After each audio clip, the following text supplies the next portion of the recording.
கன்னி லக்கணக்காரர்கள் மிகவும் யோசித்து செயல்படும் குணம் கொண்டவர்கள். ஆனாலும் தவறான நபர்களிடம் கடன் வாங்கினால் வாழ்க்கையில் சிக்கல்கள், மன அழுத்தம், உறவு பிரச்சனைகள் ஏற்படும் என்று ஜோதிடம் கூறுகிறது. கன்னி ராசிக்காரர்கள் யாரிடம் கடன் வாங்கக்கூடாது? மீனம். இந்த லக்கணத்திற்கு பாதகஸ்தானமாக வரும் குரு பகவானே பாதகாதிபதியாக வருகிறார். ஆகவே பண விஷயத்தில் கவனமாக கையாள வேண்டும். 8ஆம் இடம் மேசம்.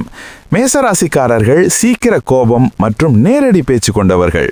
கடன் வாங்கினால் அடிக்கடி கேட்டுக்கொண்டே இருப்பார்கள். முடிந்தவரை இளைய சகோதரத்திடம் கடன் தவிர்ப்பது நல்லது.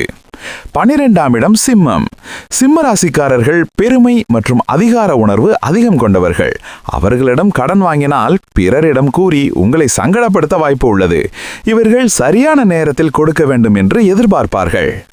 ஆகவே இவையெல்லாம் கவனத்தில் கொள்ள வேண்டியவை.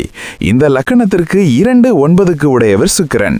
ஸ்ரீரங்கம் ரங்கநாதர் அல்லது காஞ்சி காமாட்சி, மதுரை மீனாட்சியை வணங்கி எல்லா நலமும் வளமும் பெறுங்கள். நன்றி.